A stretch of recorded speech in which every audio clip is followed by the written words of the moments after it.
Data onboarding has been a time-consuming and manual process for too long.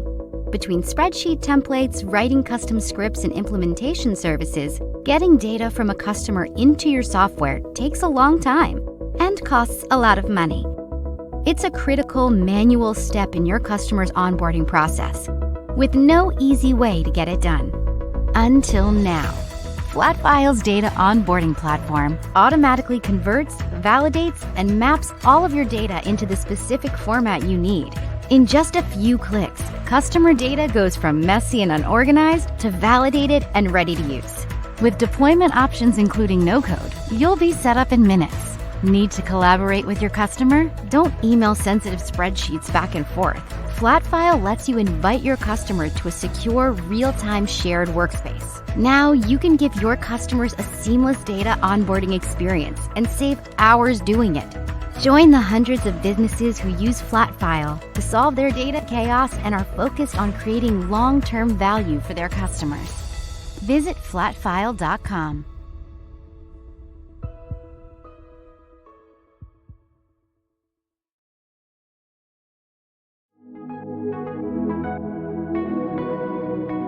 Welcome back to the Product-Led Festival. But before we get going with the next helping of inspiring content, we'd like to take a moment to thank our sponsors for helping us bring this event to your screens.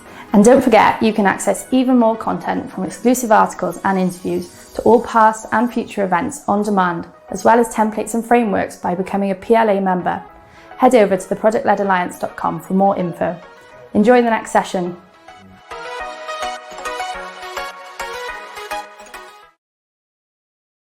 Hello and welcome. I'm really glad to join you today. My name is John Fontenot and excited to be back with you for the PLA Product-Led Festival. So this talk is going to be all about scaling growth through partner channels by leveraging product-led growth strategies and tactics. So a little bit about me. I'm a growth PM at Lendio. I'm a founder of Path to Product, where we're looking to bridge the gap in product management experience for aspiring PMs. And I also host a podcast called Lessons in Product Management. So if you like listening to podcasts, you can find us pretty much anywhere that you listen. All right, so today there's some things we're going to cover. I'm going to introduce kind of my background and why I'm talking about partner channels. And I'm also going to give an overview of like what different flavors of a partner channel could look like, which will bleed into segmentation and how we approach building out a partner channel before we can start scaling it.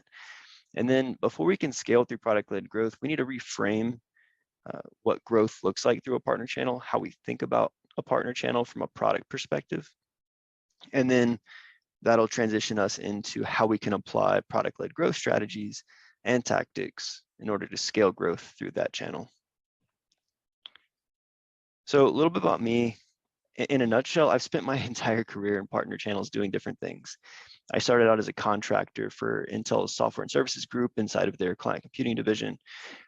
And I was in software partnerships there where we were building out different product optimizations with software companies around the world, taking those to market and proving some of the things that Intel's R&D department was saying or claiming about the new capabilities of their chipsets. And that's really where I got introduced to product management, fell in love with product management. I learned design thinking. I learned a lot of things that helped in my career, making that transition into product. And then I spent a little bit of time in product marketing, which bleeds over pretty well with growth, with a company called AutoFX, which is a photo editing software.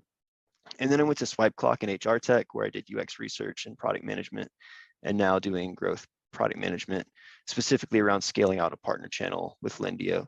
And so with AutoFX, I was doing partnerships, built out a partner channel there with strategic partnerships. And in SwipeClock, we had we were scaling out partnerships through a very defined handful of segments there. And the go-to-market strategy for SwipeClock for 20 plus years was primarily going to market through a partner channel.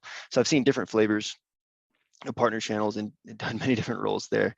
And so I feel like I bring a pretty unique perspective and diverse background in partner channels. So that's what's informing a lot of this talk today. And so my background with partner channels really include these 5 segments, or these 5 categories. And there could be more than this, but these are the 5 that I'm familiar with, where you have strategic partnerships, which could be like brand partnerships. And sometimes strategic partnerships bleed into integration partnerships, depending on what your integration partnership offering looks like. Typically, these are thought of as like marketplaces where you can have open API access and scale through other people creating value on your platform and for their platforms through integration partnerships with you. Some are intentional and some are built to scale. So we might touch on a little bit of that later in this discussion. Then you have referral partnerships and affiliates. And sometimes these are grouped together. I think of affiliates as kind of an outshoot or an offshoot of marketing, right? Where it's basically pay per lead, which is typically what a marketing org handles. Whereas referral partnerships, these might look a little different because you're paying based on an action that a potential customer is taking. And so it's more action based versus send me a lead and we'll pay you for it. It's we need to see conversion, or we need to see X event happen before you get value. So typically referral partners are more invested in the success, in your success and the conversion of those deals, versus affiliates who might, just drive traffic to you and not really care about the quality of that traffic. And then lastly, influencer marketing. This could fall into category 3 or 4 with referral partnerships or affiliates, but it's becoming unique enough and big enough of its own category to where I think of it a little bit different than the prior two. All right, so getting into the real value of this talk, I hope, after kind of setting the stage for what partnerships look like if you're completely new to partner channels. So segmentation is where I like to start strategy, right? We understand what our goals are, we understand what the business is trying to do, and we see partner channels as a growth lever for our business. But before we can just launch a partner channel, we need to figure out where we can be successful, right? We need to figure out and be able to answer some of the questions listed here, right? And to me, like it all goes back to strategy. So segmentation strategy is its own flavor of strategy, but like any type of strategy, whether it's product strategy, business strategy, pricing, it requires trade-offs. And it's really hard, if not darn near impossible, to pursue multiple segments at once. And so some of the activities I like to do when thinking about partner channels, whether it's building it from scratch or challenging the existing structure of partnership channels today, is by running a TAM analysis and a feasibility analysis. And basically what that means is I ask these questions, these basic 6 questions, to determine what is the total addressable market of each potential segment we could jump into or we could try to win, and then how feasible is it to acquire these partners and win in this market, right? So the 6 questions are, what is the opportunity, the revenue opportunity in each segment? How hard is it to acquire these partners, right? Are they accessible? Can we contact them? Do we have something valuable to offer them? And can we be successful? Can we prove success early with a couple of early partnerships? What's our conversion rate of proactive outreach to these potential partners and then seeing the value that we're offering and accepting to be a partner? And is there already inbound interest? Are people actively reaching out to us saying, hey, we see an inherent value in working with your company and here's some ways that we see how, and can you take advantage of that, right? Does that make sense as the most opportune segment that you could go after? And then how much effort will it take to enable their success? And 4 and 5 are pretty similar. What do I need to do to enable these partners to be successful in terms of tools, education, sales and marketing enablement? Like what do we need to provide to these partners to make them successful on our behalf, right? Their success equals our success. And then lastly, does our product and service add value to their core business more than just revenue, right? Are we just another revenue stream, but we're kind of disconnected from their core offering? Or do we fit in nicely with their core offering, right? And the answer to this question will look different depending on the category of type or category type of partner or what their business model is.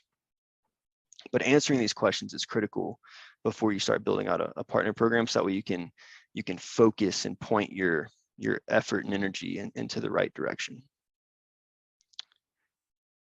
And once you figured that out, now it's really helping the organization and then helping your product team reframe partnerships for growth, right? And the number one question that I ask is, who is your customer?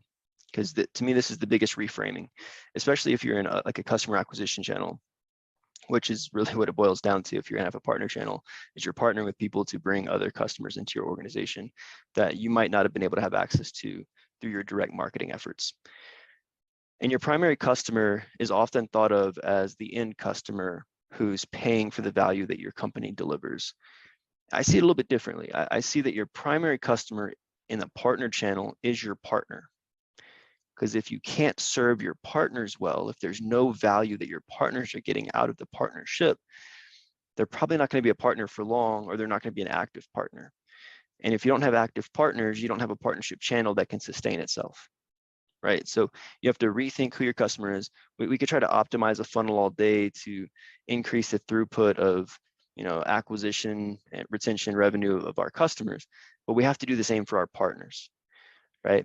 And so you really have two funnels. You have a partner funnel and a customer funnel, and I prioritize the partner funnel first for the thing I said in line number 2, right? Without partners, you have no partner channel to reach end users and customers. And so as we look at these, what they call the pirate metrics, right? Your acquisition, activation, revenue, retention, and referral metrics.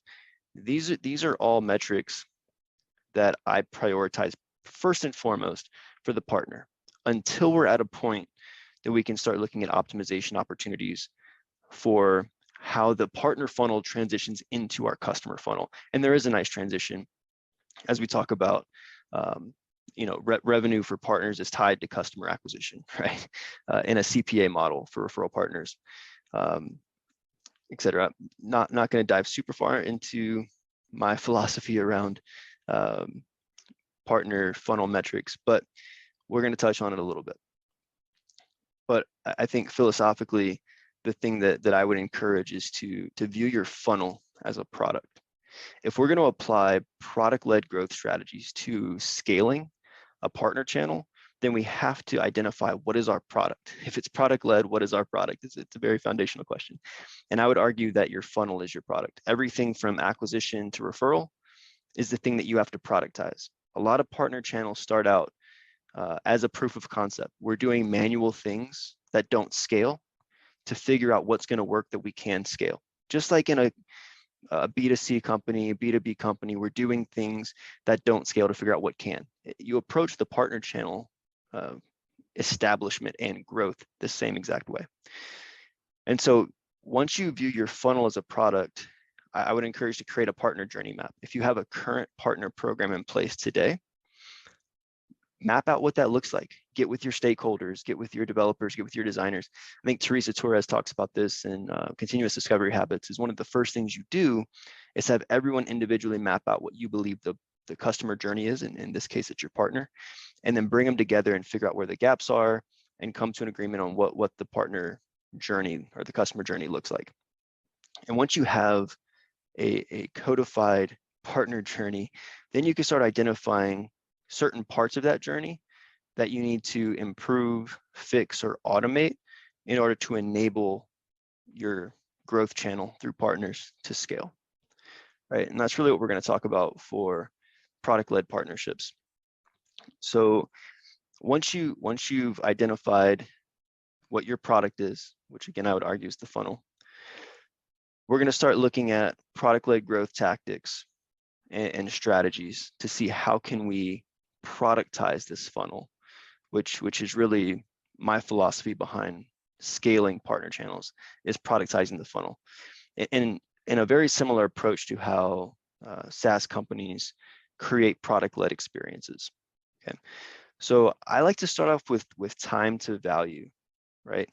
If I have my hypothesis that I continue to try to prove out over and over again is that the number one way to grow a partner channel is to identify what is the inherent value of your partnership, and how do we reduce the time for a partner to realize that value. If we can do that, then we're going to retain our partners at a higher rate. They're going to trust us a lot more because we're providing value faster than our potential competitors or someone else who can provide the same type of value that we're trying to provide. If we can, in the same way that you view product-led growth in the SaaS world, I view it the same way here in partner channels, right? So identify the value levers, prioritize value along the timeline of value, right? And there's different thoughts and opinions on this, but I map out a timeline of value. Where in the partner journey does the partner first experience value, and how long does it take to get them there? And how do I reduce friction, whether it's in their onboarding experience, in their activation experience, and in the activities they need to do to generate leads for us that generates revenue for them? How do we reduce that friction? How do we create an automated onboarding experience? And this is complex, right? Because there's legal agreements, there's things that you have to do that probably aren't automated out of the box. And so it does take a lot of work, but thinking through that partner journey and having that partner journey mapped out will allow you to start pinpointing where in this process can we reduce friction and automate processes to get them to that point of value quicker than we currently do today in this very manual process of how we work with partners. And then you have to have it cross-functionally supported.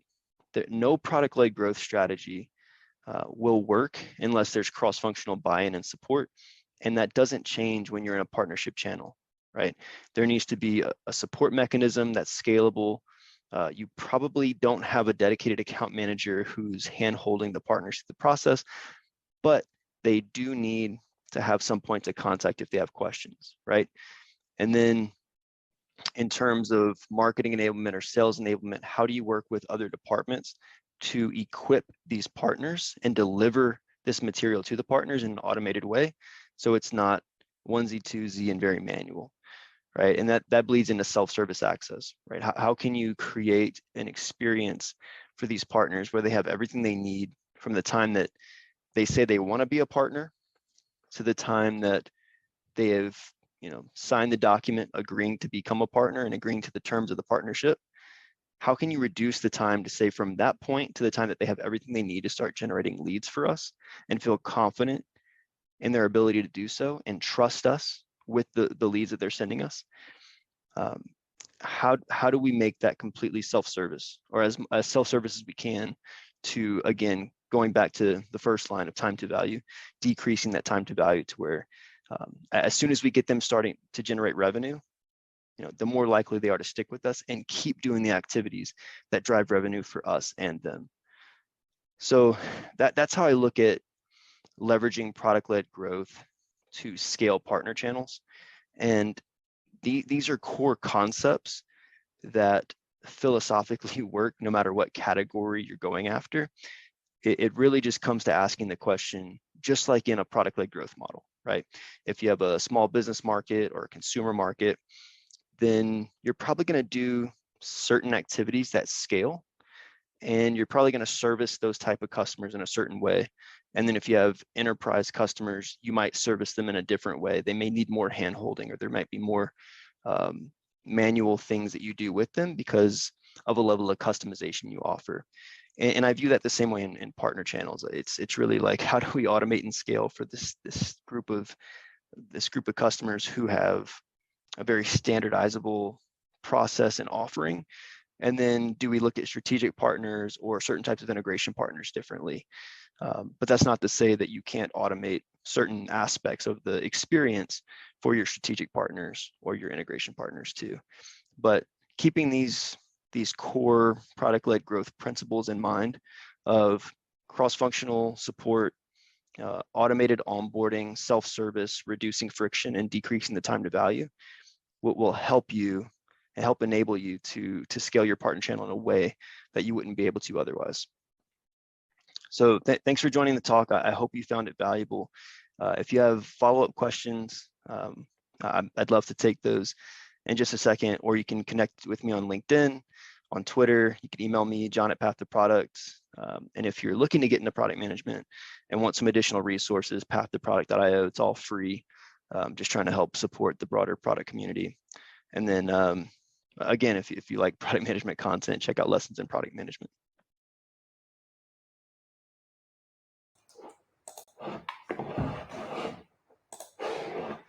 Hi everyone. Thank you to John for that session. That was great. And he's joined us now for a Q&A session. So please drop any questions that you have in the chat. We'll start off with the first question from Mike, who's asked, has your focus on partners increased since you've become a growth PM versus a traditional PM? Yeah, it's a good question. Can you hear me okay? Yep. Okay.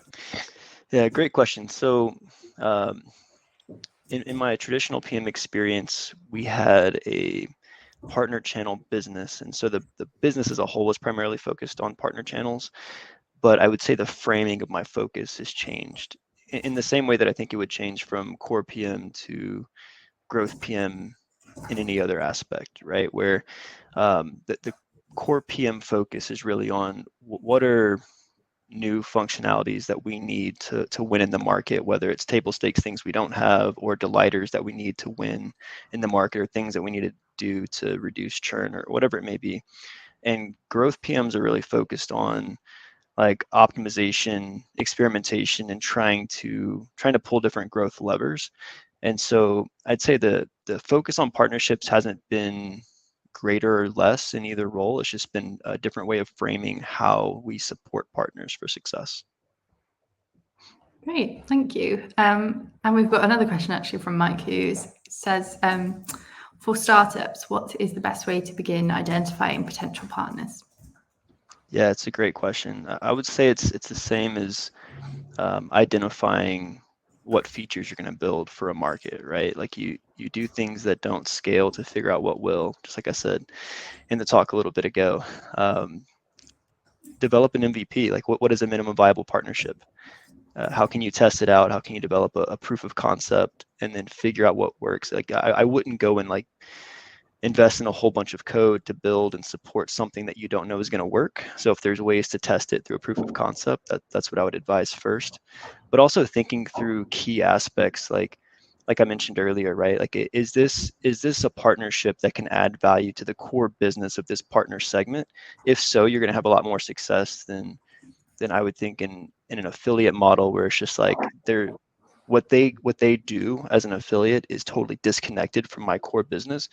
They have an audience that looks similar to mine. And that's not going to work as much as if, for instance, like in a prior company, we did HR software that collected employee time, right?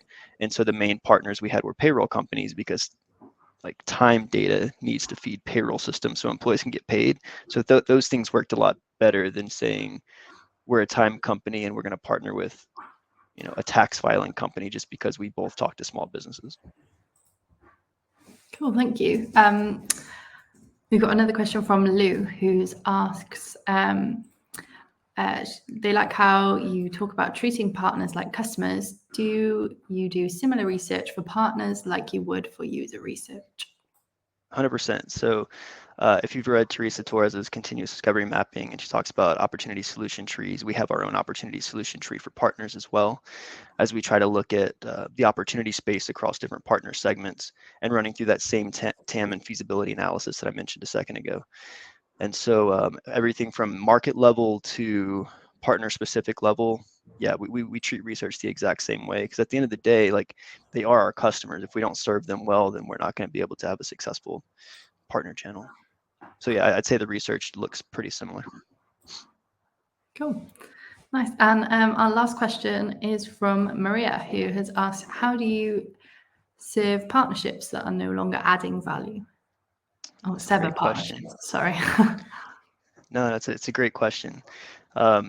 And we're kind of thinking through this as well right now, of especially when you're doing things not at scale, when you're still trying to experiment. There's only so many resources you can devote to supporting partners, and so you have to figure out pretty quickly how do we.